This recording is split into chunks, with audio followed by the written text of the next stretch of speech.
जी जी, अस्सलाम वालेकुम स्टूडेंट्स। आज हमारा जो टॉपिक है, कल हमने बात की थी व्हाट इज़ कॉस्ट। कॉस्ट क्या कहलाती है जी? कॉस्ट की डेफिनेशन हमने पढ़ी थी।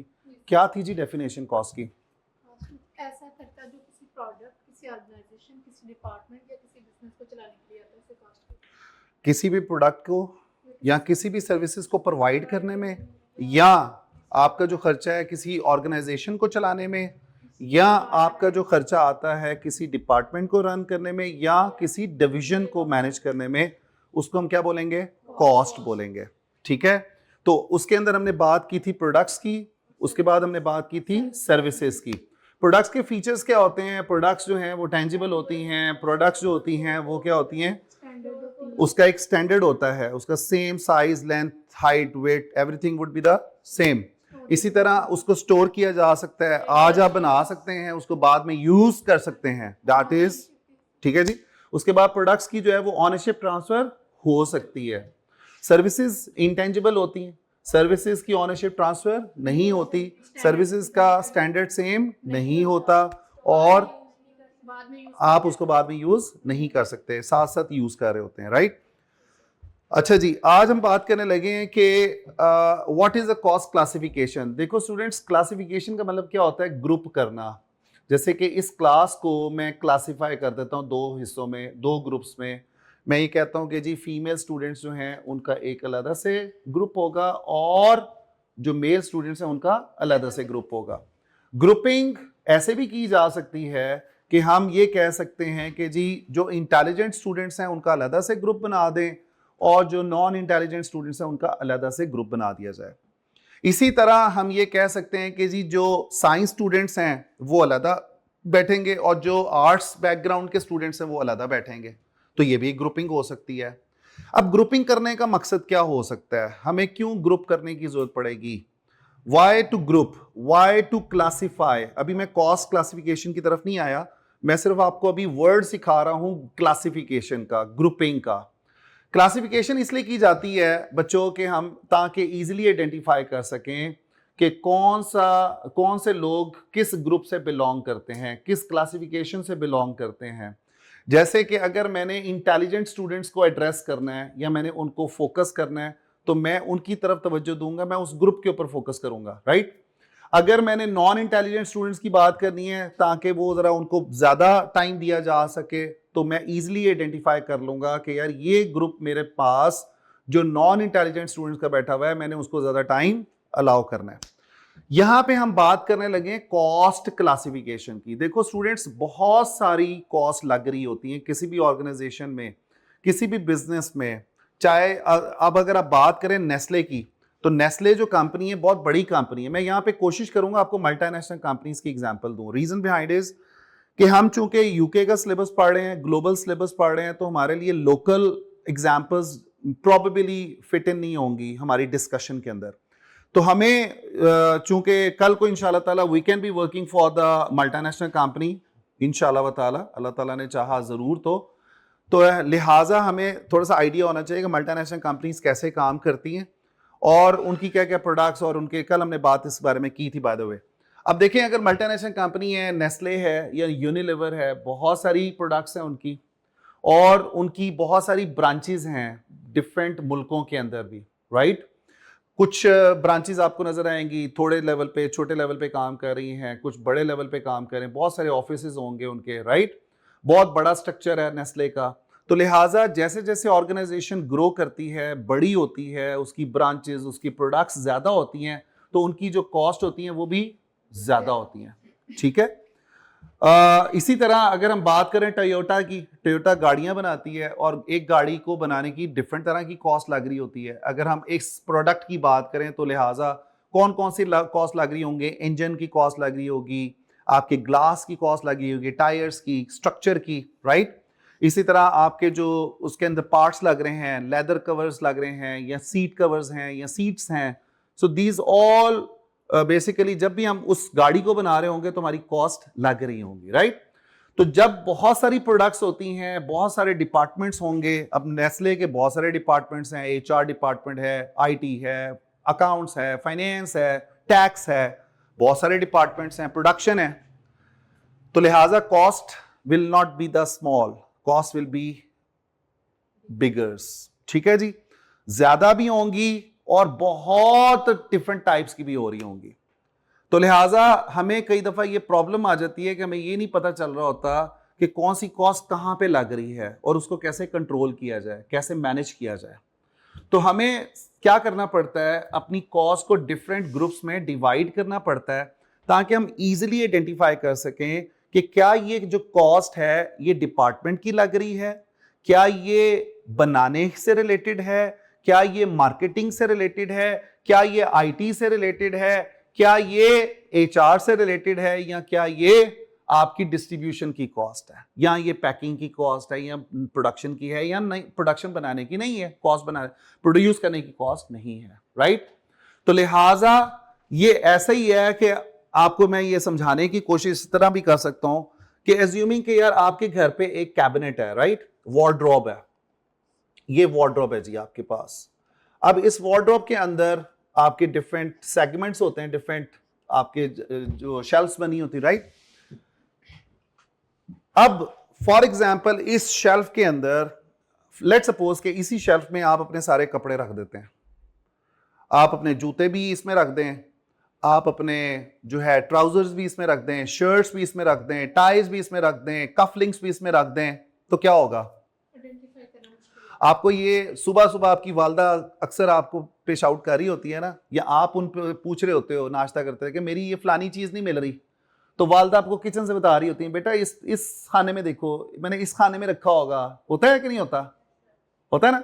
वो आप उनसे कम्युनिकेट कर रहे होते तो वो आपको साथ डांट भी रही होती हैं कि क्या कहते हैं ये बंदे का पुत्र सही नहीं रखता चीज, ठीक है, यहाँ पे ये चीज डाल देता है, यहाँ पे ये रख देता है, देखो मैंने तुम्हारा खाने अरेंज किए हैं, वो उस वाले खाने में होगी। होता है कि नहीं होता, हर घर में ही होता है, ठीक है, चाहे पाकिस्तान हो या बाहर हो, रोला यही होता है कई दफा घरों का सुबह सुबह, क्योंकि जल्दी होती है हर किसी को निकलने की, तैयार होने की। अब मुझे ये बात बताएं कि अगर आपने शर्ट ढूंढनी है, आपको इजीली शर्ट मिलेगी अगर आप सारा कुछ इसी डब्बे में डाल ही जा रहे हैं? बताएं मुझे। नहीं, ऐसा तो नहीं हो सकता ना। अब अगर आपने इसको प्रॉपर्ली ऑर्गेनाइज किया होगा, आपने शर्ट्स इधर रखी होंगी, टाइज इधर रखी होंगी, ट्राउजर्स इधर रखे होंगे, जूते आखिर में रखे होंगे, और जो आपके प्रेस क्लोथ्स हैं वो आपने यहाँ पे हैंग किए होंगे, राइट। क्लियर हो रही है बात कि नहीं, मैं जो समझाने की कोशिश कर रहा हूं। अब हुआ ये कि अगर हम अलग-अलग उसको उसके खाने में रखेंगे तो हम इजीली अपनी कॉस्ट, अपनी चीजों को ढूंढ भी सकेंगे और हम इजीली उसको मैनेज भी कर सकेंगे। हम ये भी देख सकेंगे कि अच्छा यार कम टाइम में, हमारा टाइम भी कम लग रहा होगा किस चीज को तैयार होने में। तो लिहाजा यही एग्जाम्पल को अगर आप फिट इन करें तो देखें ऑर्गेनाइजेशन में बहुत सारी कॉस्ट लग रही होती हैं। हमें यह देखना है कि कौन सी कॉस्ट किस एरिया ऑफ बिजनेस से रिलेटेड है। क्या वो प्रोडक्शन से रिलेटेड है, चीजों को बनाने से रिलेटेड है, या वो चीजों को बनाने से रिलेटेड नहीं है।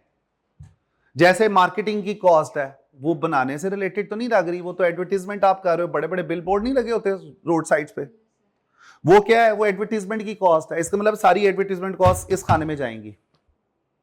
इसी तरह आपके बिजनेस को मैनेज करने की, जिसको हम एडमिन कॉस्ट बोलते हैं, एडमिनिस्ट्रेशन की कॉस्ट इस खाने में जाएंगी।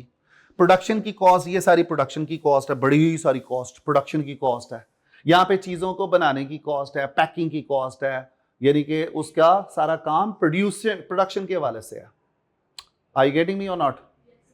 इसी तरह अगर हमने देखना है कि यार अच्छा एचआर की कॉस्ट कितनी है, तो हम एचआर वाले खाने में चले जाएंगे, राइट जी। इसी तरह हमने बात करनी है जो कि एडमिन में आती है, एडमिनिस्ट्रेशन कॉस्ट है। तो हम यहां पे क्या कर रहे हैं, कॉस्ट को डिफरेंट ग्रुप्स में डिवाइड कर रहे हैं। क्यों?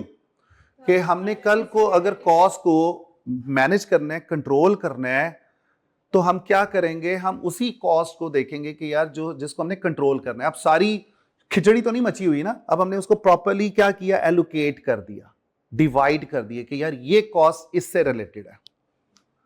यहां तक बात कोई समझ ना आई हो तो लिहाजा इमेजिन कि if you are working for the Coca Cola beverages, you are working for the Nestle, you are working for the Toyota और द होंडा और द किया, तो लिहाजा आपकी जो कॉस्ट है that doesn't stay the same. There might be many cost, even though the thousands of the cost जो है ना वो आपकी लग रही होंगी प्रोसेसेस के हवाले से, प्रोडक्शन के हवाले से, या बाकी एरिया ऑफ बिजनेस के हवाले से। अब हम आते हैं जी कि why to classify the cost. इसी के अंदर आपको ये चीज समझाने की कोशिश की है कि हमें कॉस्ट को इसलिए क्लासिफाई करने की जरूरत पड़ती है ताकि हम इजीली ग्रुप कर सकें कॉस्ट को और इजीली आइडेंटिफाई कर सकें कि कौन सी कॉस्ट किस एरिया से रिलेट करती है। साथ साथ हमें ये पता चल जाए कि यार चीजों को बनाने की कॉस्ट कौन सी है और चीजों को बनाने वाली कॉस्ट कौन कौन सी है, जिसको हम प्रोडक्शन या नॉन प्रोडक्शन कॉस्ट बोलते हैं। और साथ साथ हमें यह भी पता चल जाए कि हम अपनी कॉस्ट को कैसे कंट्रोल या मैनेज कर सकते हैं। अगर हमने ग्रुपिंग ही नहीं की, हमने उसकी टाइप्स को अंडरस्टैंड ही नहीं किया, हमने यही नहीं देखा कि कौन सी कॉस्ट कहां पे लग रही होती हैं, तो इट मींस कि we will be lost somewhere somehow, we will not be in a position to manage and the controlling the cost, and that is a purpose behind it कि यार हमने कॉस्ट को कंट्रोल करना है, cost को manage करना है। और ये सबसे बड़ा फिनोमिना होता है, ये सबसे बड़ा मसला होता है अकाउंटेंट के लिए कई दफा ढूंढना। आपको सीईओ आपका डायरेक्टर बुला के पूछता है कि यार जरा बताओ वो कॉस्ट लग रही थी उसको तुमने क्या सोचा है, कैसे कम करेंगे, ठीक है, क्या तुमने उसके लिए कुछ स्ट्रेटजी बनाई है कॉस्ट को कंट्रोल करने की, वो स्ट्रेटजी जरा शेयर करो ना। एडवर्टीजमेंट है, एडवर्टीजमेंट का खर्चा इतना ज्यादा हो रहा है भाई, कैसे कंट्रोल करेंगे, कैसे कंट्रोल करेंगे, by the way how to control the advertisement cost. जब हम उसको इजीली आइडेंटिफाई कर सकेंगे, मतलब देखेंगे, जब हम सबसे पहले तो इजीली आइडेंटिफाई कर सकेंगे कि यार एडवर्टीजमेंट होती क्या है, पहले तो हमें ये समझना है ना एडवर्टीजमेंट होती क्या, करते क्यों है। फिर आपसे मेरा जनरल क्वेश्चन है, now you have to think out of the box. By the way advertisement cost लग रही है, आप मार्केटिंग कर रहे हो, बड़ी बड़ी बिल बोर्ड्स लगा रहे हो, राइट, तो कैसे मैनेज करेंगे, कैसे कंट्रोल करेंगे उसको। जी बच्चा, जिस मार्केट को एडवर्टाइज करना है उसको वैल्यूएट करते हैं। हाँ जी, वेरी गुड जी। हम एक बिल बोर्ड लगा लेते हैं रोड साइड पे, हम कहते हैं यार ये जो फुटरस के पास ना हमने एक बोर्ड लगाना है, बड़ा सारा बोर्ड लगाना है, और महीने का 10 लाख रुपए हम उस बोर्ड के लिए दे रहे हैं, राइट, 10 से 15 लाख रुपए का रेंटल कई दफा हम पे कर रहे होते हैं, depends on the location, right. तो भाई ने कहा कि जिस मार्केट को टारगेट करना है उसमें आप देखेंगे कि जी एडवर्टाइजमेंट कैसे करेंगे। जी बच्चे, देखना पड़ेगा कि अगर हमने बोर्ड लगाया है तो एडवर्टाइजमेंट कर रहे हैं तो क्या फायदा भी हो रहा है या बस हाँ जी, वेरी गुड, हाँ जी हाँ जी हाँ जी जी बच्चे, कंट्रोल करना है कॉस्ट को, कंट्रोल करना है एडवर्टीजमेंट को, कॉस्ट को कंट्रोल करना है। जी देखेंगे कि हमारा रेवेन्यू जनरेट हो रहा है जितना उस हिसाब से हम उस पे लगाएं। हाँ जी, रेवेन्यू कम आ रहा है, प्रॉफिट कम हो रहा है और हाय हाय हाय क्या बात है जी। रेवेन्यू को देखेंगे जी आगे। आपने मार्केट की बात की थी, मैं आपके पॉइंट्स को ना यहाँ पे लिख रहा हूं। आई वांट ये आप आउट ऑफ द बॉक्स जाके सोचें, ऊपर वाले खाने को यूज करना है, ब्रेन को, ठीक है। हमने लकीर का फकीर नहीं बनना। जनरल क्वेश्चन था एडवर्टीजमेंट को कंट्रोल करना है। जी बच्चे आपका, टारगेट ऑडियंस हाँ टारगेट ऑडियंस, आगे आहिस्ता आहिस्ता निकल रहा है अंदर से कुछ नॉलेज। जी बच्चे, एडवर्टीजमेंट का पता है, मार्केटिंग, ठीक है, ब्रांडिंग, उस पे खर्चा बड़ा हो रहा है, मैनेज करना है। उससे हमारे कस्टमर्स भी आ रहे हैं कि वही जी जी। मैं जरा मैथमेटिशियंस को मौका देना चाह रहा हूँ, अब बुरा तो नहीं बनाते, मैं आपको एड्रेस करता हूँ इसलिए कि आई वांट कि आपको अगर समझ आ गई तो सारों को आ जाएगी। जो नॉन कॉमर्स वाले हैं ना उनको, आपको समझ आ रही है कि आप केमिस्ट्री से है ना, केमिस्ट्री के बैकग्राउंड से। वो एक और स्टूडेंट आई थी वो जूलॉजी के बैकग्राउंड से, मैं कहा लो जी मैथमेटिशियन भी हैं, जूलॉजी वाले भी, बॉटनी वाले भी और केमिस्ट्री वाले भी, फिजिक्स वाले का इंतजार कर रहे हैं अभी हम। वो भी आ भी सकती है या आ भी सकता है, दोनों में से एक काम हो सकता है। जी बेटा बताएं, जल्दी से बताना है, सोचना है जल्दी। एडवर्टीजमेंट के खर्चे को कंट्रोल करना है, कौन से फैक्टर्स को देखेंगे और कैसे कंट्रोल कर सकते हैं। मार्केटिंग का खर्चा बड़ा हो रहा है, आपका बॉस पूछता है यार इतना खर्चा कर रहे हो, आधी marketing कम करना है। team को निकाल देंगे। जी आधी marketing team को निकाल आधी मार्केटिंग टीम को निकाल देंगे, उनकी रोजी रोटी बेचारों की बदवाएं लेनी है उनकी। यार आप तो बड़ी खतरनाक किस्म की मैनेजर होंगी फिर तो, आप तो बंदों को रखती रहेंगी निकालती रहेंगी, आ जाओ तो चले जाओ, आ जाओ तो चले जाओ। जी इतना यार जुल्म तो नहीं करते, अपना भी सोचना है, बड़े मीन फिर तो हैं हम लोग। जी सर फिजिकल के अलावा ऑनलाइन भी होती है तो online वाह जी वाह, वाह जी वाह, जितना कि वाह जी वाह, क्या बात है जी। जी आप दोनों रह गए भाई। ऑनलाइन में आजकल जो ज्यादा प्लेटफॉर्म चल रहे हैं जहाँ पे ऑडियंस ज्यादा होती है हाँ। वहाँ पे क्लिक करेंगे कम हो जाएगा। बिल्कुल सही है जी। भाई आपका नाम मैं नहीं जान सका। मोहम्मद सालिक, मोहम्मद सालिक, आपका बैकग्राउंड क्या है बच्चे?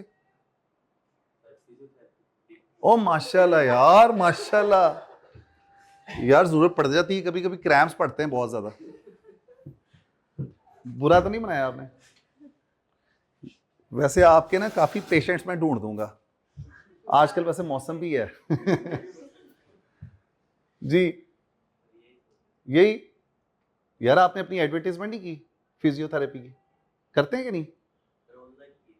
ऑनलाइन की थी, apart from any job, right? ठीक है ना, इंडिपेंडेंटली आप फिजियोथेरेपिस्ट की सर्विसेज दे रहे हैं या किसी? कंप्लीट हुई है अभी, एमएस में एडमिशन लिया है। That's good.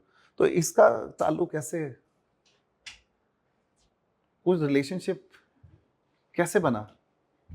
थोड़ा सा मुझे एक पता चला था कि हमारी क्लास में एक फिजियोथेरेपिस्ट भी है, मैं उसको ढूंढ रहा था, मैंने कहा यार ये भी नहीं लगता, ये भी नहीं लगता, तो तीसरा बंदा है कौन सा?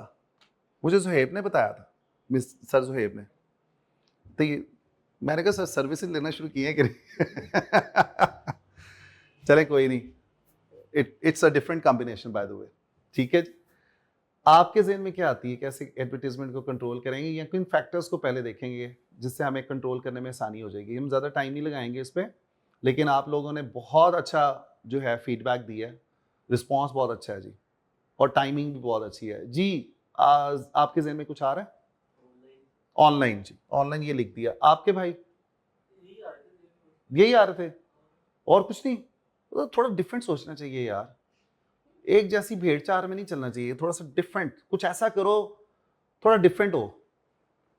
आपके आने से पहले भी मैं by the way I was trying to make my own advertisement by the way, ठीक है, क्योंकि मैंने भी कोर्सेज कराने होते हैं पाकिस्तान से बैठ के बाहर, तो मैं उसके ऊपर भी ज़रा काम कर रहा था, कैनवा के ऊपर, ठीक है, डिज़ाइनिंग कर रहा था आपके आने से पहले। जब मुझे टाइम मिलता तो मैं थोड़ा सा साथ साथ अपना, इसका भी मुझे बड़ा शौक है डिज़ाइनिंग का, ठीक है, आर्ट वर्क्स बनाना, डिज़ाइन करना, उसमें क्रिएटिविटी है ना, ज़रा थोड़ा बंदा देख रहा होता है कि यार कैसे उसको अट्रैक्ट करना है। मौका मिलेगा तो दिखाऊंगा भी, थोड़ा सा फीडबैक देना आप। एडवर्टीजमेंट का खर्चा बहुत हो रहा है, सबसे पहले तो आप ये कहेंगे कि यार एडवर्टीजमेंट पे खर्चा हो रहा है, क्या एडवर्टीजमेंट करने का हमें फ़ायदा इन टर्म्स ऑफ रेवेन्यू हो रहा है कि नहीं हो रहा? एडवर्टीजमेंट का ताल्लुक किससे बनता है? मेनली रेवेन्यू से। प्रोडक्ट पे डिपेंड करता है, इसकी प्रोडक्ट्स पे डिपेंड भी करता है। दूसरा ये है कि देखो एडवर्टीजमेंट पे खर्चा इसलिए भी हो रहा होता है कि हमने अपनी एक मार्केटिंग की स्ट्रेटजी होती है कि हमने अपनी ब्रांड को लोगों के दिमाग में उतारना होता है, और ये एडवर्टीजमेंट का जो खर्चा हो रहा होता है ना, जब आपकी नई प्रोडक्ट लॉन्च होती है ना मार्केट में, फिर हमें बहुत ज़्यादा करना पड़ता है। रीज़न बिहाइंड इज कि we want to attract the audience, right? समझ आ रही है बात? एक तो तरीका ये, आपने आप में से किसी ने ये पॉइंट रेज नहीं किया कि if the product is new, if the new in the list, Nestle एक नई प्रोडक्ट को मार्केट में लाना चाह रहा है, आपके होते नहीं यार ये समर क्लॉथ वगैरह, जो नए डिजाइन आ रहे होते हैं, नए प्रिंट्स आ रहे होते हैं, निशात वाले बड़े बड़े बोर्ड लगा रहे होते हैं जिसमें खवातीन वो खड्डी और वो जो है ना, वो क्या कहते हैं, निशात की लाइनें लगी होती हैं। अभी वो डिजाइन रिलीज होना होता है तो वहां पे बाहर उसके आउटलेट पे लाइनें नहीं लगी होती, जिनको ब्रांड का कीड़ा होता है, कहना नहीं चाहिए, होता है ना, इंतजार कर रहे होते हैं। एप्पल का भी एक नया मॉडल लॉन्च होना है, एप्पल स्टोर के बाहर लोग रात को, अगले दिन लॉन्च होना है, सारी रात वहां पे गुजारते हैं कि we want to be the first in a row to buy that mobile, that model, ठीक है, इतना क्रेज है लोगों को। कि यार हम we want to be the first one. हम ये देखते हैं कि यार एडवर्टीजमेंट करने का रेवेन्यू के साथ क्या रिलेशनशिप बनता है। It should come along with, if you spend $1 for advertisement, it should bring $100 in terms of revenue। तो क्या रेवेन्यू हमें उतना हो रहा है? अगर हो रहा है, इट मीन्स कि we have to continue with the advertisement. सही है। दूसरे नंबर पे मार्केट, कि वो मार्केट कौन सी है जिसमें हम अपनी प्रोडक्ट को लॉन्च करेंगे या करने जा रहे हैं, और क्या वो मार्केट ज्यादा एडवर्टीजमेंट बोर्ड पे देखती है या फेसबुक पे देखती है या इंस्टाग्राम पे देखती है या टिकटॉक पे देखती है। ठीक है, तो ये डिफरेंट प्लेटफॉर्म्स हैं जिस पे सोशल मीडिया एडवर्टीजमेंट है। Bye the way, social media ने एडवर्टीजमेंट को भी ऑल टुगेदर चेंज किया है। पहले हम करते थे प्रिंट मीडिया के ऊपर, पहले हम करते थे टीवी पे, रेडियो पे, बहुत खर्चा होता था। तो हमारे लिए एक किस्म का चीपर सोर्स ऑफ कम्युनिकेशन है, और इसकी वाइडर एक्सेस भी है। हर कोई बंदा फेसबुक, इंस्टाग्राम वगैरह पे बैठा होता है, सोशल मीडिया पे। उसके बाद हमारे पास ये किसी ने पॉइंट रेस किया था टारगेट वाला। आपने क्या कहा था इसको? टारगेट ऑडियंस की। वो वही बात आ गई कि मार्केट सेगमेंट या टारगेट ऑडियंस कौन सी है जिसको हमने हिट करना है। तो लिहाजा टारगेट हम चाह रहे हैं कि यार इस रेंज से इस रेंज में बच्चे हमारे एडवर्टीजमेंट को पढ़ें। राइट। अब मैं जब अपनी फेसबुक पे एडवर्टाइजमेंट करता हूं तो मैं क्या देख रहा होता हूं, मैं अपनी टारगेट ऑडियंस को सिलेक्ट करता हूं कि यार मुझे इस एज ब्रैकेट में लोग चाहिए। जी, लग्जरी प्रोडक्ट्स हैं या आपकी ब्रांडेड हैं। मैंने अभी आपको पॉइंट रेस किया था, ब्रांड वाले जो होते हैं ना, उनका एक खास बजट होता है। वो अफोर्ड कर सकते हैं इसलिए कि उनकी पूरी दुनिया में ब्रांचेस हैं, उनका बिक्री बहुत ज्यादा हो रही होती है, तो उन्होंने एक अपना मार्केटिंग का बजट रखा होता है। तो लिहाजा we have to see these factors, और उसकी बेस पे हम ये डिसाइड करेंगे कि यार हमें मार्केटिंग का खर्चा ज्यादा करना है, बढ़ाना है उसको, और अगर रिस्पॉन्स बहुत अच्छा है, रिस्पॉन्स टाइम अच्छा है, तो हमें उसको बढ़ाना है या हमें उसको कंट्रोल करना है। राइट। अब ये स्ट्रेटजी जो है एज एन अकाउंटेंट, चूंकि बजट किसने देना है आपको, पैसे किसने देने हैं? अकाउंटेंट ने देने, आप लोगों ने देने हैं। किसको? मार्केटिंग वालों को, एडवर्टीजमेंट वालों को। एडवर्टीजमेंट वाले तो डिजाइनिंग कर रहे हैं, बिलबोर्ड लगवा देंगे। तेला किसने देना है? पैसा किसने देना है? आप लोगों ने देना है यार। तो आप उनको बजट बना के देंगे, भाई आप 1 मिलियन से ज्यादा खर्चा नहीं कर सकते। आप ये एडवर्टीजमेंट करवा रहे हैं तो किससे करवा रहे हैं? क्या वो कंपनी जो है वो कोई ब्रांडेड है या कोई बड़ी महंगी कंपनी है? आप यही खर्चा एसईओ से करवा लें, आप यही खर्चा किसी और जो है कम फ्रीलांसर से करवा लें। फ्रीलांसर आपको और कम कॉस्ट करेगा। एडवर्टीजमेंट कंपनी को हायर करेंगे, वो एक्सपेंसिव हो जाएगी आपके लिए। आर यू फॉलोइंग मी और नॉट? फिर आप सोशल मीडिया पे ये देख रहे होते हैं कि कितने दिनों की एडवर्टीजमेंट करनी है। आपने एक ऐड लगाया हुआ, लोग पढ़ते ही नहीं है। लोग पढ़ते हैं वीकेंड्स पे, वीकेंड पे ज्यादा ट्रैफिक होती है फेसबुक पे। लोग बाकी दिनों में भी देख रहे होते हैं, लेकिन बट जो ज्यादा रश होता है या ज्यादा ऑडियंस है, ये सारे डायनेमिक्स को देखा जाता है, परखा जाता है, उसके बाद डिसाइड किया जाता है। तो ये हमने एक एडवर्टीजमेंट कॉस्ट की जस्ट एक छोटी सी एक्सरसाइज की कि जो है हमें कौन से फैक्टर्स को देखना पड़ेगा। हाँ हाँ जी, बड़ी इंपॉर्टेंट बात है कि आप जो प्रोडक्ट को लॉन्च कर रहे हैं उसका टाइम पीरियड है कि नहीं। जैसे अब ये विंटर स्टार्ट होना है, मौसम चेंज होगा, तो आप देखेंगे क्लियरेंस सेल के बड़े बड़े बोर्ड लगे होंगे, लोग एडवर्टाइज कर रहे होंगे कि देखिए जी सेल है 50% ऑफ। जे डॉट ने अभी थोड़ी देर पहले रिलीज किया था जी 50% 30% ऑफ जी।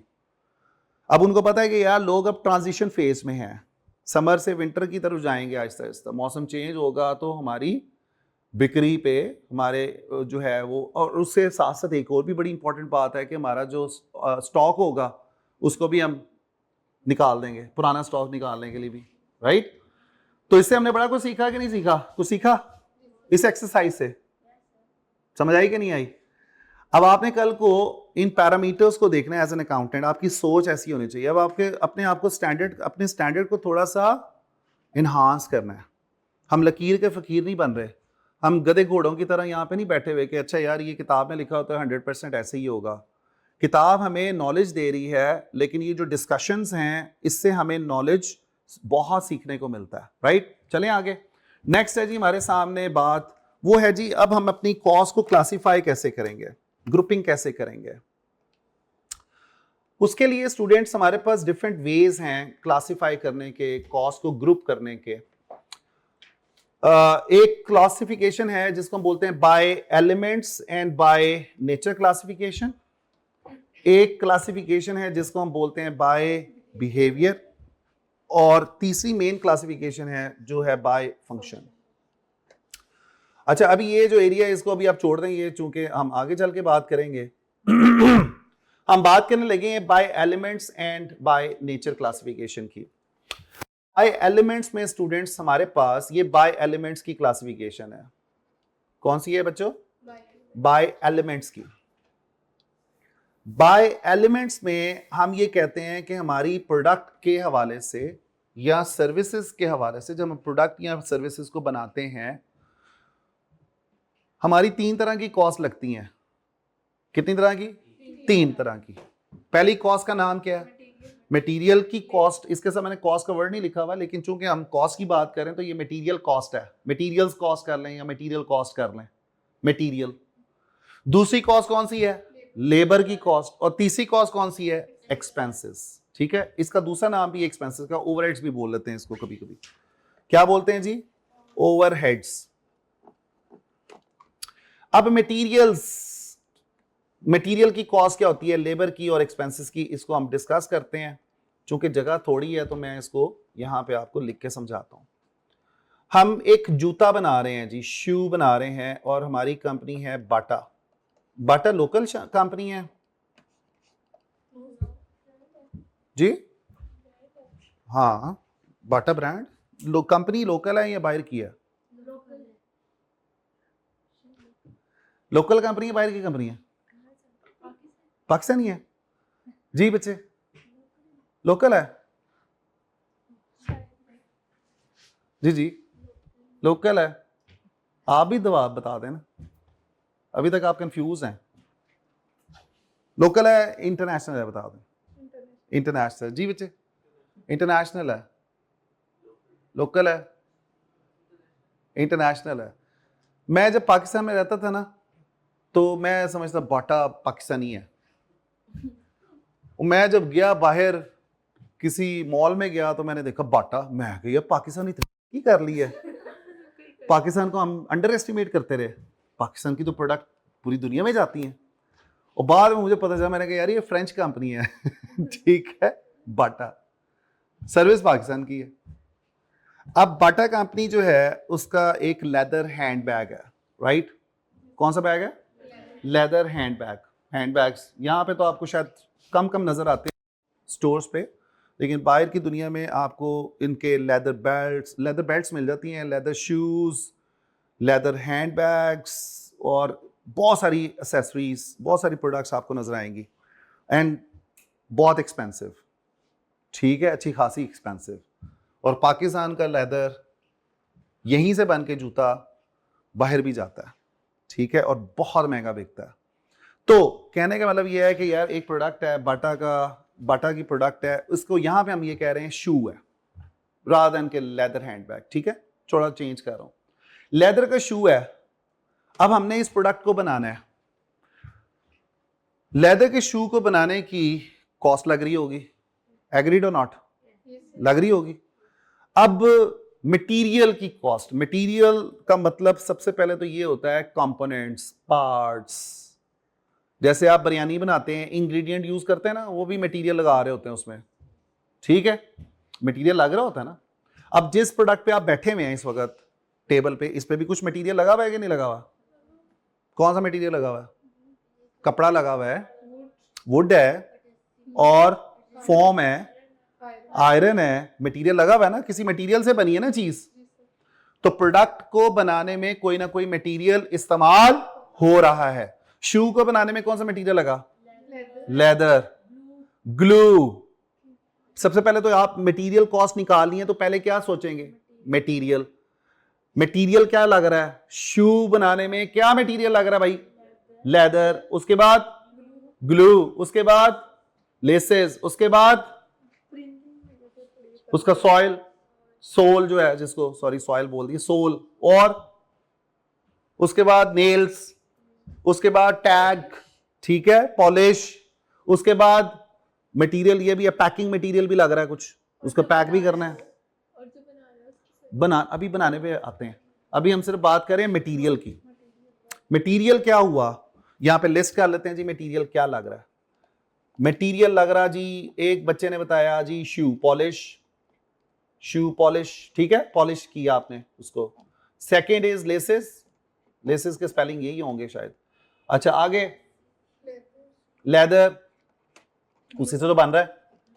ग्लू, नेम जो लिखा था और नंबर टैग जो लगे हुए हैं, और पैकिंग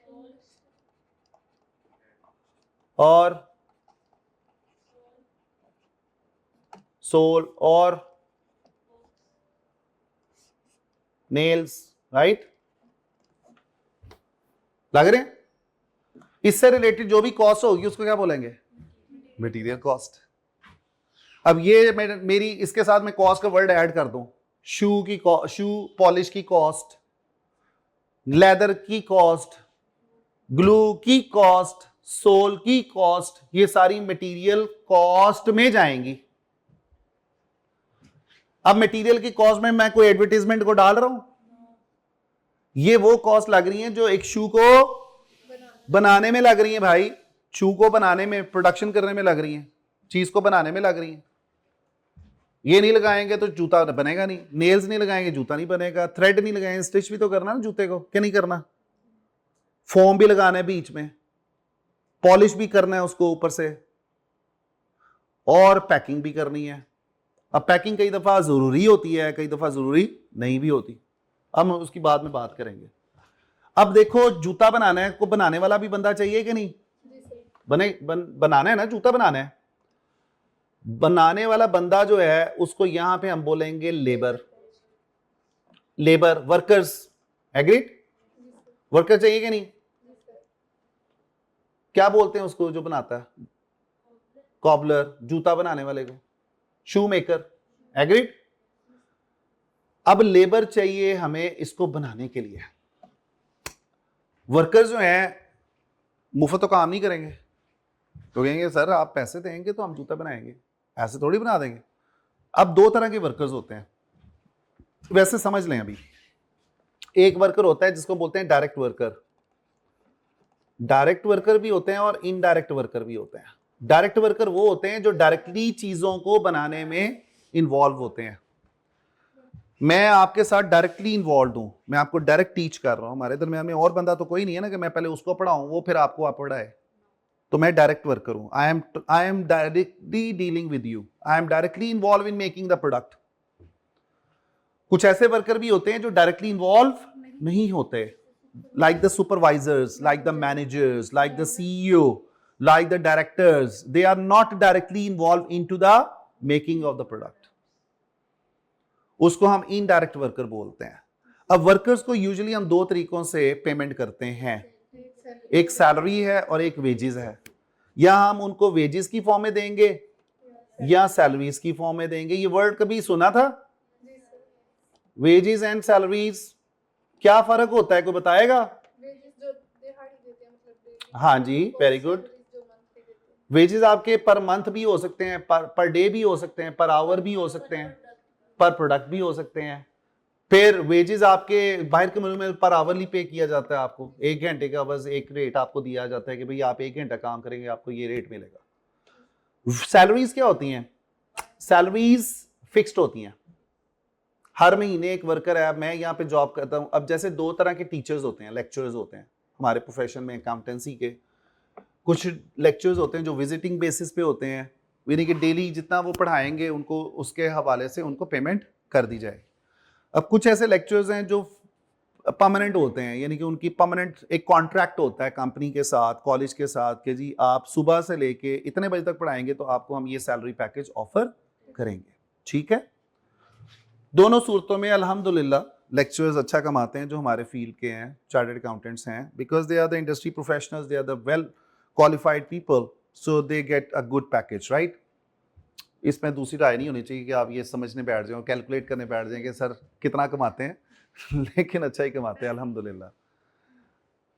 तो वेजेस और सैलरीज में फ़र्क ये निकाला कि वेजेस जो दिहाड़ीदार लोग हैं जो पर डे या पर वीक काम कर रहे होते हैं या पर आवर काम कर रहे होते हैं, तो हम उनको वेजेस पे करते हैं। और सैलरीज वो लोग लेते हैं जो यूजुअली परमानेंट लोग होते हैं, जिनका एक कॉन्ट्रैक्ट होता है कंपनी के साथ, एक मंथली हम उनको फिक्स्ड अमाउंट पे कर रहे होते हैं। अब कुछ दिन ऐसे भी होंगे जिसमें वो काम नहीं भी कर रहे होंगे लेकिन उनको सैलरी मिल रही होगी, राइट। अच्छा जी, अब हमने कहा यार वर्कर की जो कॉस्ट है, जैसे यहाँ पे शू बनाने वाले की जो कॉबलर है या शू मेकर है, so whatever the amount we are paying him, so that will go into the which cost, labour की कॉस्ट, वर्कर्स की कॉस्ट। अब हम उसको मिक्स नहीं कर रहे, जब भी वर्ड लेबर का आएगा इसका मतलब ये वर्कर्स को हम पेमेंट कर रहे हैं, इधर इन सैलरीज और इधर इन वेजेस। एक और भी हम एक चीज ऐड करते हैं, जो डायरेक्ट वर्कर्स होते हैं ना, उनको हम क्या पे करते हैं, वेजेस। अच्छा, बोनस और इंसेंटिव्स भी हो सकते हैं बाय द वे। हमारे पास एक पूरा चैप्टर है लेबर का, आगे चल के ना ये इस चैप्टर के बाद हर एक अलग अलग चैप्टर आना शुरू हो जाएगा, मटेरियल का अलग, लेबर का अलग, ओवर्स का अलग, ठीक है। अभी हम सिर्फ बेसिक समझ रहे हैं। वर्कर्स को हम डायरेक्ट वर्कर्स जो होते हैं ना, जैसे फैक्ट्री वर्कर्स हैं, उनको यूजुअली हम किस में कंपनसेट कर रहे होते हैं, वेजेस में। ये फैक्ट्री वर्कर्स को वेजेस पे किए जाते हैं। और जो आपके इनडायरेक्ट वर्कर्स हैं, like the managers, like the CEO, like the supervisors, they get paid in salaries because they are the permanent workers. तो इनको इसलिए मैंने यहाँ पे ऐसे लिखा था, इसके एक दूसरे के नीचे नीचे। अच्छा, एक बच्ची ने कहा बोनस, आपका नाम क्या बच्चे, सुमेरा बच्ची ने कहा कि सर बोनस और वो तो मेरे ज़हन से निकल गया था, बोनस और ओवर टाइम ये कहाँ जाएगा, ये डायरेक्ट में भी जा सकता है, ओवर टाइम डायरेक्ट में भी जा सकता है, इनडायरेक्ट में भी जा सकता है, आगे चल के बड़ी डिटेल में आएगी बात। लेकिन वो भी एक पेमेंट है जो हम वर्कर्स को कर रहे होते हैं। समझ आ रही बात करी। हम जैसे बोनस है, इंसेंटिव दे रहे होते हैं, वर्कर ने शाबाश बड़ा अच्छा काम किया जी, उसको बोनस मिलना चाहिए। या उसने ओवर टाइम लगाया है, अपने गिवन आवर से ज्यादा काम किया है, 9 to 5 उसकी कमिटमेंट थी, 5 बजे के बाद भी बैठ के ओवर टाइम कर रहा है, वो भी लेबर की कॉस्ट में ही जा रहा होगा। कहाँ जा रहा होगा, लेबर की कॉस्ट में जा रहा होगा, ठीक है। अच्छा जी, इसके अलावा और हमारे पास तीसरा जो एलिमेंट है वो कौन सा है, एक्सपेंसेस का। हर वो खर्चा जो ना मटेरियल में आता है, ना मटेरियल की कॉस्ट में आता है, ना लेबर की कॉस्ट में आता है, उसको हम क्या नाम देते हैं, एक्सपेंसेस। इसको हम ओवरहेड्स का नाम भी देते हैं और एक्सपेंसेस का नाम भी देते हैं। जैसे इलेक्ट्रिसिटी का बिल है, इलेक्ट्रिसिटी का खर्चा किधर जाएगा, एक्सपेंस में चला जाएगा। रेंट कहां जाएगा, एक्सपेंस में चला जाएगा।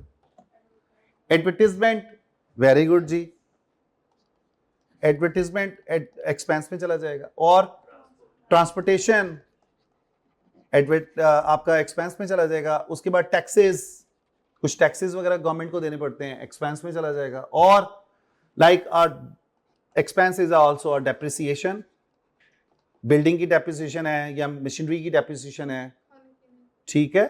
कैंटीन का खर्चा किस में जाएगा, एक्सपेंस में चला गया। अच्छा, उसके बाद रिपेयर है, रिपेयर मशीनें खराब हो जाती हैं, रिपेयर मेंटेनेंस करानी पड़ती है, एक्सपेंस है। इंश्योरेंस है, एक्सपेंस है। एक्सपेंसेस यूजुअली कॉमन ही होते हैं। आप ज्यादातर ऑर्गेनाइजेशन में, आप बिजली हर ऑर्गेनाइजेशन में इस्तेमाल होती है ना, मार्केटिंग हर ऑर्गेनाइजेशन में ही हो रही होती है, ठीक है। एडमिन का भी खर्चा, डिस्ट्रीब्यूशन का भी खर्चा, ट्रांसपोर्टेशन का भी खर्चा, ये सारे खर्चे किधर जा रहे हैं, एक्सपेंसेस में जा रहे हैं, ओवरहेड्स में जा रहे हैं, ठीक है। अब हम ये कहते हैं इन सिंपल वर्ड्स कि हमारे पास जब ये जूता, एक पेयर ऑफ शूज जो हम बना रहे हैं, बाटा कंपनी जो बना रही है, इस प्रोडक्ट को बनाने में हमारी तीन तरह की कॉस्ट लग रही है, मटेरियल, लेबर, एक्सपेंसेस। इन तीनों को ऐड करेंगे तो हमारा कॉस्ट निकल आएगी। यहां तक कोई सवाल, कोई सवाल जी, कोई सवाल नहीं, पक्की बात, कोई भी सवाल नहीं है जी बच्चे। ये जिस तरह लेबर कॉस्ट डायरेक्ट और इनडायरेक्ट है, इस तरह प्रोडक्ट कॉस्ट भी डायरेक्ट और इनडायरेक्ट। हाँ जी, अभी हम आगे उसी पे बात करने लगे जी। चलो आगे, एक बेसिक क्लासिफिकेशन हमने पढ़ ली कि यार मटेरियल भी लगेगा, लेबर भी लगेगी और एक्सपेंसेस भी लगेंगे। मेरा आप लोगों से सवाल है, क्रेसेंट कॉलेज में मटेरियल की कॉस्ट क्या होगी?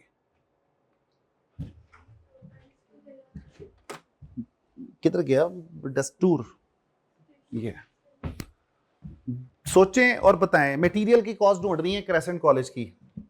मैं देखना चाह रहा हूं कि कैसे आप लोगों की सोच, आपकी सोच का अंदाज क्या है।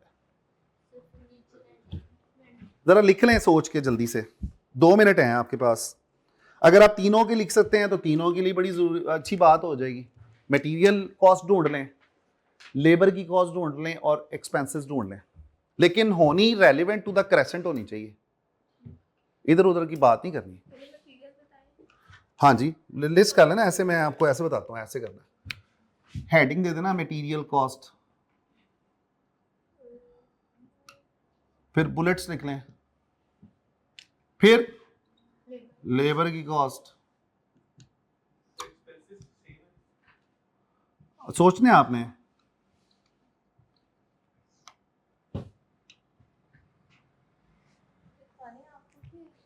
आपने लिखवाने हैं मुझे, मैं तो आपको एक्सरसाइज दे रहा हूँ। अच्छा जी, पक्की बात है। और भी है यार हमारा तो खर्चा। You have to give an answer very quickly and very relevant to the point. Precise, concise, relevant. Precise, concise, relevant. जी, मेरा तो टाइम अब बैठने का है, आपका सोचने का है। हमने एक्सरसाइज छोटी छोटी करनी है अभी, भागना दौड़ना नहीं है, समझ के करना है। आप नहीं पढ़ी ये चीजें सीए में? अकाउंटिंग पढ़ी? चलो सोचें बच्चों।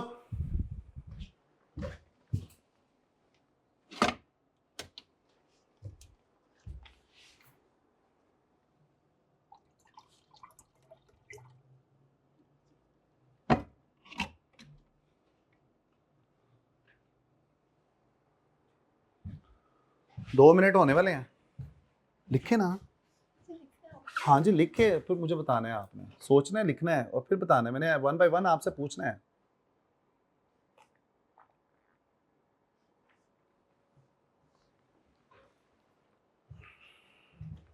मैंने आपको जरा एग्जाम्पल दिए सर्विसेज के हवाले से, प्रोडक्ट्स के हवाले से एग्जाम्पल नहीं दी। सर्विसेज में आपने सोचना है कि सर्विसेज का कॉन्टेक्स्ट में मटेरियल कॉस्ट क्या होगी। शायद ये बात हमारी डायरेक्टली इनडायरेक्टली हो चुकी हुई है। करें जी, सर्विसेज की कॉस्ट निकाल रहे हैं, मटेरियल कॉस्ट क्या होगी जी? स्टेशनरी की कॉस्ट है, कंप्यूटर्स की कॉस्ट मटेरियल कॉस्ट है, वो एक्सपेंसेस में आएंगे। वो एक्सपेंसेस या एसेट में हम कंप्यूटर खरीदते हैं, वो एसेट है। हम यहाँ पे कॉस्ट की बात करें जी बच्चे, फर्नीचर ना जी ना, हम सर्विसेज देने के लिए फर्नीचर इस्तेमाल करते हैं?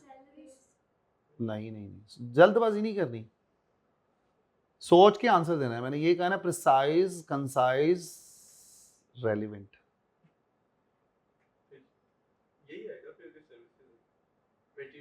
मटेरियल कॉस्ट में स्टेशनरी मेनली मटेरियल कॉस्ट यही होगी ना, स्टेशनरी की कॉस्ट। और कोई नहीं आती ज़हन में जी? और कुछ आती है जी? हाँ, पम्फलेट्स वगैरह, वो बेसिकली वो फ्लायर्स हैं, वो एडवर्टीजमेंट का खर्चे में हम डाल रहे होते हैं। वो मटेरियल नहीं है, मटेरियल वो है जिसको इस्तेमाल करते हुए आप सर्विसेज दे रहे हैं, वो स्टेशनरी है। ठीक, लेबर की कॉस्ट में बताएं अब। टीचर्स की salaries of teachers and staff. ठीक है, जैसे हमारे भाई जो हैं, ये कैमरामैन है, उनकी सैलरी, ठीक है, ये कहाँ जाएगी? ये एक्सपेंस में, ये लेबर कॉस्ट में जाएगी।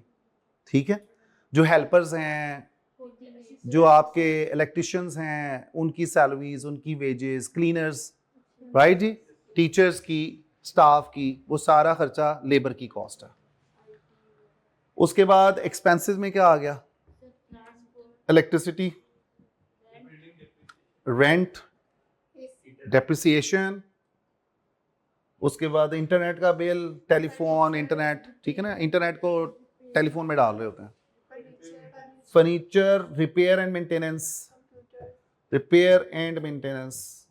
उसके बाद कंप्यूटर्स जो हैं वो हमारा एक्सपेंस नहीं है, वो एसेट है, ठीक है। कंप्यूटर को हम इस्तेमाल कर रहे होते हैं, उसकी वियर एंड टीयर जो है ना वो एक्सपेंस है। आगे टैक्सेस जो गवर्नमेंट को जमा कराने होते हैं। और कौन सा खर्चा होगा? जी जी, कैंटीन का खर्चा, कैंटीन, एडवर्टीजमेंट, एडवर्टीजमेंट जी, और इंश्योरेंस अगर हमने करवाई हुई है, ठीक है, पूरे प्रेमिसेस की। क्लियर जी बात? अब ये हमने बात की सर्विसेज के हवाले से। अब आप नोट करेंगे कि यहां पे लिस्ट बड़ी है, यहां पे भी लिस्ट बड़ी होगी, चूंकि स्टाफ है, 100 से ज्यादा बंदा है, उनको खाना भी दिया जा रहा है, ठीक है, फ्री खाना दिया जाता है दोपहर को। फिर अच्छा एक और भी है, कुछ लोग आ जाते हैं, गेस्ट आ जाते हैं, उनको सर्विंग भी करनी पड़ती है। टीचर का कोई गेस्ट आ गया, जूस लाओ जी कैंटीन से, वो एक्सपेंस में आ जाएगा, ठीक है।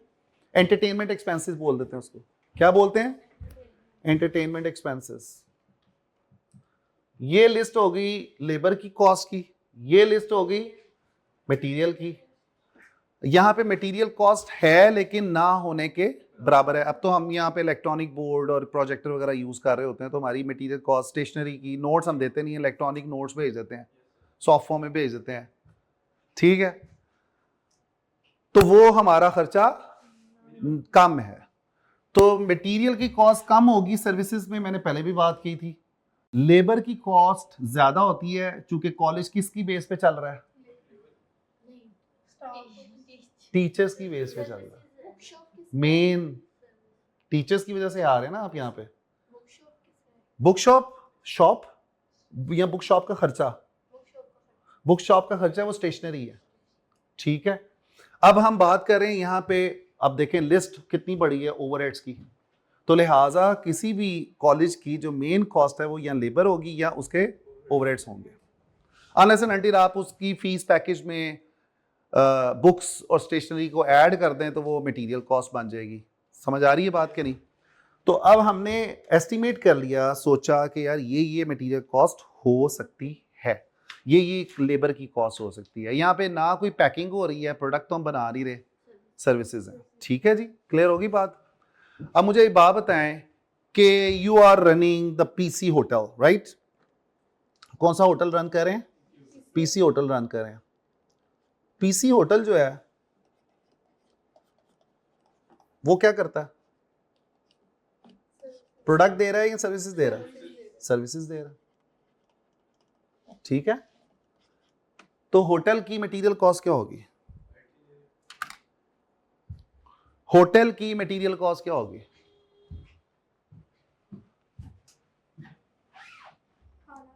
हाँ हाँ, सोच के बताना है, सोच के बताओ भाई जी, सोचें जरा। खाने का रॉ मटेरियल है।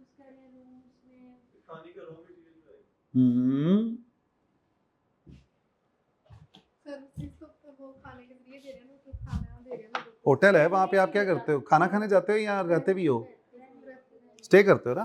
तो वो जो अपने रूम्स में आप मतलब चीजें वगैरह यूज कर रहे हैं, बेडशीट्स। वेरी गुड जी, बेडशीट, पिलो कवर्स, ठीक है, that is a material cost, services दे रहे हैं ना आप। और क्या सर्विस कॉस्ट होगी? जो आपके वो रखे हुए हैं, टॉयलेटरीज रखी हुई हैं कमरों में, सोप्स, लेकिन वो एसेट्स नहीं है। इस तरह तो हम भी क्रिश्चियन कॉलेज में आते हैं तो मेंशन उसके क्रेसेंट कॉलेज का एसेट साबुन है, वो आपके हैंड वॉश रखा वो एसेट है। तो ਉਹ ਕਿਹਦੇ ਕੋਲੋਂ ਪੜ੍ਹੀ ਅਕਾਊਂਟਿੰग ਮੈਨੂੰ ਦੱਸੋ बुरा नहीं बनाना पीएससी वाले बच्चों लेकिन ये है कि यार वो एसेट और कॉस्ट में फर्क है भाई वो तो हमारा खर्चा है यार वो तो हम सर्विसेज देने के लिए अब आप एक होटल जा रहे हैं वहां पे साबुन ही पड़े होंगे कमरों में साबुन रखे होते हैं उन्होंने टॉयलेटरीज जिसको बोलते हैं खैर हमारे जैसे लोग जाते हैं वहां पे चोरी करके ले आते हैं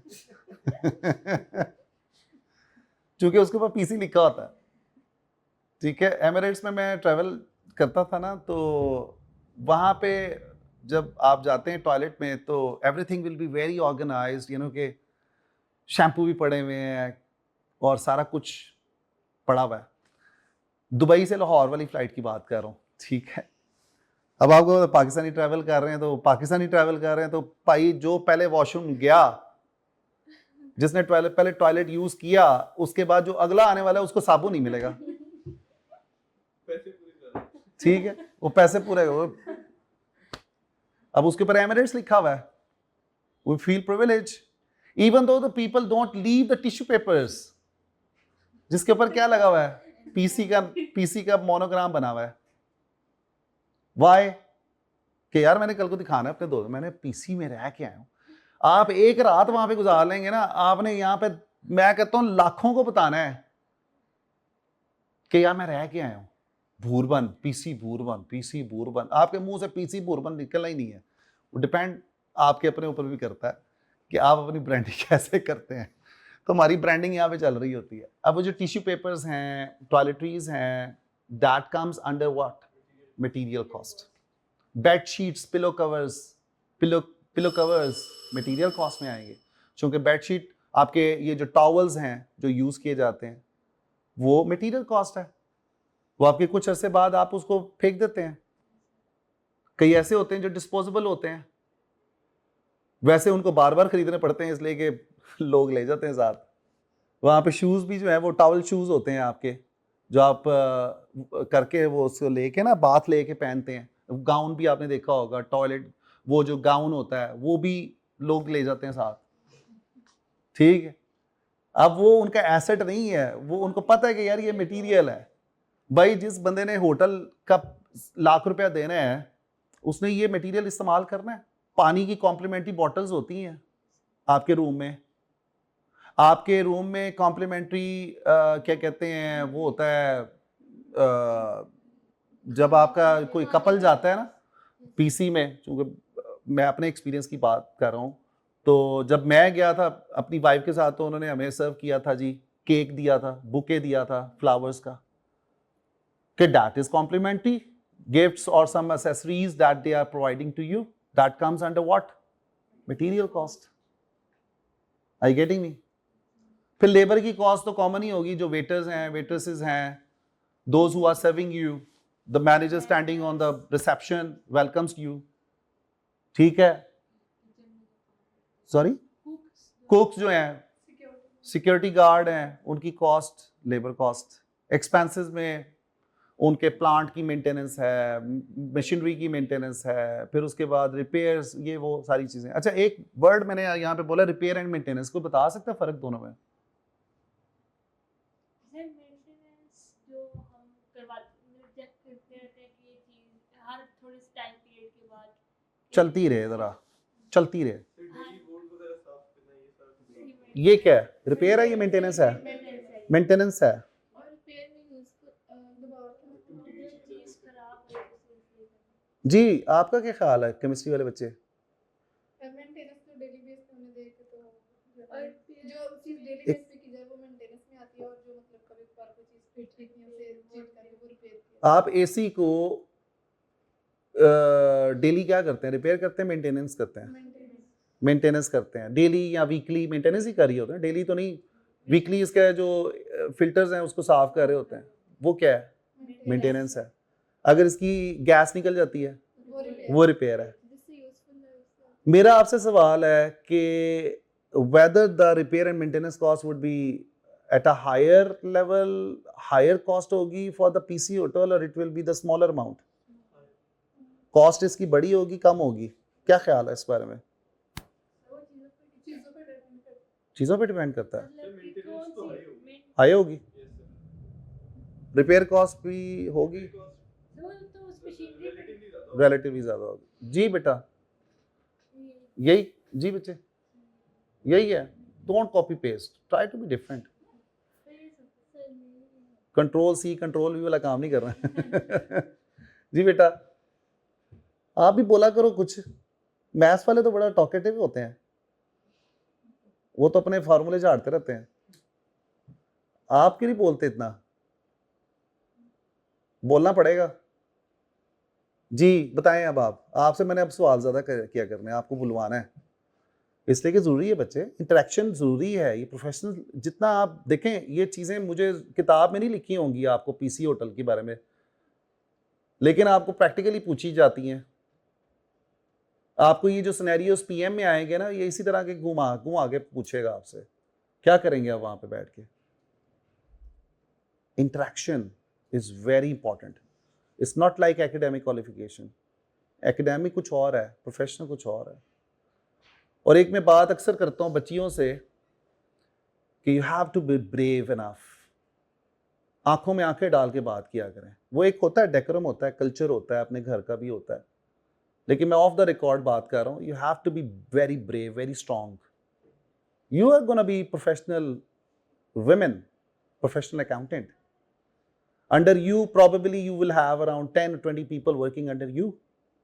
आपका वहां पे खुद कॉन्फिडेंस नहीं है तो आपने अगलों को क्या संभालना है? 10 लोगों को कैसे काम लेना है? आपके नीचे तो लड़के भी काम कर रहे होंगे। Confidence is very important. हाँ, ओवर कॉन्फिडेंट नहीं होना, अपनी उसमें रह के, डेकोरम में रह के मैं बात करता हूं। तो भाई जो प्रोफेशनल होते हैं ना, वो आंखों में आंखें डाल के बात करते हैं, वो कॉन्फिडेंस से बात करते हैं। उनकी आवाज में वो ना कॉन्फिडेंस नजर आता है कि यार what I am talking with a confidence. So इस चीज को जरा थोड़ा सा आपने क्या करना है, पॉलिश करना है। मैं एक कोर्स करवाता हूं, उसका नाम है वुमेन लीडरशिप। वो फाइनेंस की जो लीडरशिप की खातून होती है ना, उनके लिए, यानी कि हमारा डोमेन ही फाइनेंस का है। तो वो होता ये है कि जो लड़कियां खवातीन आती हैं ना, ये फाइनेंस डायरेक्टर जो बनती हैं, ये उनके लिए कोर्स होता है। ये इंटरपर्सनल स्किल्स में आ जाती हैं चीज़ें कुछ के, यार लीडर फीमेल ने कैसे लीडरशिप करनी है ऑर्गेनाइजेशन में, उन्होंने कैसे ऊपर लेके जाना है अपनी ऑर्गेनाइजेशन को। बड़ी बड़ी सक्सेसफुल खातूनें हैं, लड़कियां हैं जो भाई PWCEY में आर्टिकल्स कर रही हैं। आप जो मिले जाके तो आप देखेंगे यार क्या बात है, बात करती हैं, क्या बात करती हैं। उनका एक्सेंट आप देखें, उनकी कॉन्फिडेंस लेवल देखें, तो मैं कहता हूँ लड़कों को पीछे छोड़ा हुआ है। हमारा फील्ड ऐसा है, हमें इंटरेक्ट करना पड़ेगा ना चाहते हुए भी, but you have to be learning it. तो इसलिए मैं कोशिश करूंगा आपको बुलवाऊं, ये आपके फायदे के लिए बात, ठीक है। अच्छा जी, रिपेयर एंड मेंटेनेंस होटल्स की बहुत ज़्यादा होती है, कॉस्ट ज़्यादा होती है, चूंकि आपने देखा होगा अक्सर हर एक साल बाद होटल्स की रिपेयर और मेंटेनेंस चल रही होती है।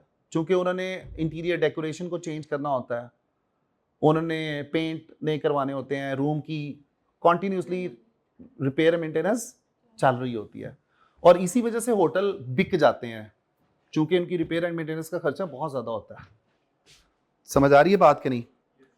तो हम चूंकि मैं जैसे आपको मैं बताया था कि मैं 10 साल पाकिस्तान से बाहर रहा था, तो वहाँ पे टूरिज्म ज़्यादा है, ठीक है। टूरिस्ट बहुत ज़्यादा आते हैं, लाखों की तादाद में टूरिस्ट आते हैं।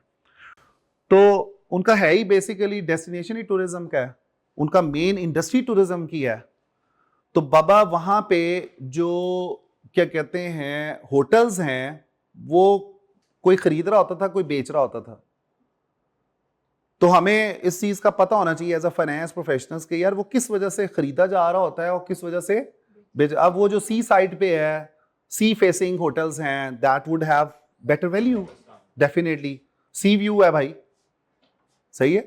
तो कहने का मतलब है repair and maintenance is a big cost for the hotels, जिसकी वजह से कई दफ़ा होटल बिक जाते हैं। वो कहते हैं कि भाई हम सस्टेन नहीं कर सकते, इतना ज़्यादा हमारा रिपेयर एंड मेंटेनेंस का खर्चा होता है। तो छोटे होटल्स में खर्चा ऑब्वियसली छोटा होगा, बड़े होटल्स में बड़ा खर्चा होगा। फिर एक्टिविटीज़ पे डिपेंड करता है, फिर आपके डिपेंड करता है रूम्स कौन से हैं। फिर इसके अलावा और डिपेंड करता है आपके, जैसे आपके वैली व्यू है, मैंने आपको बात जैसे पीसी बोरमैन अगर आप जाने का इत्तेफाक, वहाँ पे वैली व्यू है, वैली व्यू का रेट ज़्यादा होता है, ठीक है, उसका डेकोरम कुछ और होता है, रहने का तरीका कुछ और है वहाँ पे। कहने का मतलब है कि कॉस्ट उसके मुताबिक भी वेरी कर रही होती है। समझ आ रही है कि नहीं बात? तो आज हमने एक छोटी सी एक्सरसाइज से मटेरियल कॉस्ट को, लेबर कॉस्ट को और एक्सपेंसेस को सीखा। कल इंशाल्लाह ताला हम 2 या 3 क्लासिफिकेशन की बात करेंगे on Monday, bye the way, not tomorrow, day like 2 days after this. तो मंडे को हम बात करेंगे डायरेक्ट और इनडायरेक्ट की, और हम बात करेंगे क्लासिफिकेशन बाय बिहेवियर की। आपके पास किताबें आ चुकी हुई हैं, सॉफ्ट फॉर्म में नहीं आई तो जिसके पास आ गई हैं वो दोबारा से शेयर कर ले ग्रुप में। आ गई? अच्छा, अब आपने क्या करना है, जो अगली डिस्कशन मैंने अभी आपको जो नाम लिया है आपने पढ़ के आना है। ओके? कौन कौन सी 2 क्लासिफिकेशन की बात की है? Behaviour and by nature classification, direct and indirect. और अगर टाइम मिले तो, चूंकि 2 दिन है, काफ़ी दिन है, तो आप उसके अंदर क्लासिफिकेशन बाय फंक्शन भी पढ़ सकते हैं। ठीक है जी? जितना आप पढ़ के आएंगे आपको चीज़ ज़्यादा समझ आएगी। आपने थोड़ा सा टीचर से एडवांस चलना होता है, और टीचर से पूछा करें कि सर आपने कल क्या पढ़ाना है। अपनी एक्टिविटी ये बनाएं, हैबिट बनाएं डेली बेसिस पे, कि आप अपने कोई भी टीचर से पूछे करें सर कल आपने क्या पढ़ाना है, ताकि आप वो पढ़ के आएँ और आपको चीज़ें ज़्यादा समझ आएँ, आप पूरी वर्किंग के साथ आएँ। ये नहीं कि रॉ आके बैठ गए कि यार अच्छा टीचर समझाएगा तो हम पढ़ लेंगे, नहीं, ऐसा नहीं होता। थोड़ा सा एडवांस चलना है आपने, राइट? तो इंशाल्लाह उम्मीद है कि नेक्स्ट क्लास में will be in a position to start with the exam kit. Questions हम कर सकेंगे पास पेपर्स के। और अभी आपको लग रहा है कि बड़ा थोड़ा हमने काम किया, लेकिन हमने डायरेक्टली और इनडायरेक्टली बहुत सारी चीज़ों को टच कर लिया है, और ये चीज़ें बार बार हम टच नहीं कर रहे होंगे। आगे चल के हमारी डिस्कशन एक रेलिवेंट कॉन्टेक्स्ट में रहेगी, लेकिन आपको नॉलेज, ये जो एग्जाम्पल से हम समझने की कोशिशें कर रहे थे, उससे काफ़ी बातें क्लियर होती जाएंगी इंशाल्लाह ताला। ये पजल सॉल्व होते जाएंगे, बट आपको रेगुलरली क्लास में आना है, पंक्चुअल रहना है, और इंशाल्लाह by the end of the week, next week इंशाल्लाह will be in a position to conduct a test also. ठीक है? मैं वर्बली तो आपसे पूछ लूँगा मंडे को कि भाई आपने क्या पढ़ा, क्या सीखा, आपने तैयार होके आना है, कम विद द प्रिपरेशन। ये आपसे टेस्टिंग होनी है, रिटर्न में नहीं होगी, लेकिन ज़्यादा से ज़्यादा आपसे पूछा जाएगा। ओके? टाइम दें, अपने सब्जेक्ट्स को टाइम डिवाइड करके चलें कि मैंने एफए को कितना टाइम देना है डेली, मैंने एमए को कितना टाइम देना है, और बीटी का अगर पेपर साथ है तो आप बीटी का भी साथ टाइम एलोकेट करेंगे। मैं आपको यही एडवाइस करूंगा कि continue with the 3 papers if you are a full time student. इसलिए कि देखें, एसीसी में टाइम लिमिट कोई नहीं है। आप 10 साल में एसीसी कर लें, या 15 साल में, या 20 साल में, या 100 साल में कर लें, there is no time limit. But here we say you have to complete it in less than 3 years time, and that will be possible with, आपने कॉम्बिनेशंस बनाने हैं पेपर्स के। Full time student averagely 3 paper उठाता है। Okay? तो ये एक एक 2 करके ना वो लंबी स्टोरी चलेगी। फिर एक एक हर 3 महीने बाद एक पेपर दे रहे हैं, तो साल में 4 पेपर दिए, फिर उससे अगले 4 दिए, फिर अगले 4 दिए, 4 दिए 12 और एक 13, वो 3.5 साल में आपका एसीसी होगा। एक एक करके आप 3-3 महीने बाद दे रहे हैं, that will not B workable. ठीक है? सर ऐसे हो सकता है ना, अभी हमने अगर 2 पेपर स्टार्टिंग और तैयारी एक साथ कर रहे हैं, लेकिन जब हम पेपर देंगे 1 मंथ में 1 पेपर दे देंगे। हाँ, तो वो आप तैयारी, मैं ये तैयारी के पॉइंट ऑफ व्यू से कह रहा हूँ, लेकिन अपना फिर भी देखें यहाँ पे फ्लेक्सिबिलिटी है, क्योंकि इस तरह हम फेल होने का हमें पता होता है कि वो आपकी वो बिल्कुल। देखें, रिस्क तो हर जगह पे होता है, फेल तो पास के साथ फेल भी है, फेल के साथ आसानी हो जाएगी, लेकिन आप चूंकि फ्लेक्सिबल हो जाएंगे ना, आप कहेंगे अब आपका फॉर एग्जांपल सेमेस्टर स्टार्ट हो रहा है लॉ का सितंबर में, आपने भी पीछे से पेपर सितंबर का दिया ही नहीं हुआ जो पीछे से कंटिन्यू चल रहा है, तो फिर आपने तो वो सेशन मिस कर दिया ना। आप क्लासेस तो नहीं लोगे, आप तो अपने पेपर क्लियर करने में लगे रहोगे। तो वो टाइम ना तेजी से गुजर रहा होता है, एक एक साल बड़ा तेजी से गुजरेगा, आपको पता भी नहीं चलेगा। अभी आप स्टार्ट हुए ना, आप देख लीजिएगा 3 महीने ऐसे गुजरेंगे, आप कहेंगे यार 3 महीने गुजर भी गए, वो क्लासें खत्म भी होने वाली हैं भाई। हमारा एवरेज 3.5 मंथ में ये सेशन कंप्लीट हो जाना है। स्किल्स का तो 2.5 महीने में हमें करना पड़ेगा, अगर आपने हर 3 महीने बाद पेपर देने हैं। 1 वीक तो निकाल दें आपका पेपरों में, और बाकी 2.5 महीने आपकी तैयारी में। ठीक है, 2 से 2.5 महीने में। लेकिन जिन बच्चों, अभी हमारा रिसेंटली ये बैच 1 है, इस FD का बैच स्किल्स में आया, तो उनको हमने तकरीबन 1.25 महीने में तैयारी करवा रहे हैं, लेकिन उनके आवर्स ज़्यादा हो गए हैं फिर, चूँकि उन्होंने पिछले पेपर्स ये पिछले पेपर्स उन्होंने कंप्लीट किए हैं, तो अगले पेपर सितंबर की अटैम्प्ट आ गई। अब वो सितंबर की अटैम्प्ट ना दें तो वो मिस हो जाएगी, फिर उनको दिसंबर में देनी पड़ेगी। तो यानी कि जून में अगर वो फ्री हो गए हैं तो दिसंबर तक 6 महीने क्या करेंगे? ठीक है, तो दुनिया जल्दी जल्दी पेपर पास कर रही है भाई। स्किल लेवल में 3 मंथ्स की गैप। हाँ जी, 3 मंथ्स। ठीक है जी, इंशाल्लाह होती मुलाकात मंडे को। अपना ख्याल रखिएगा। अल्लाह हाफिज़।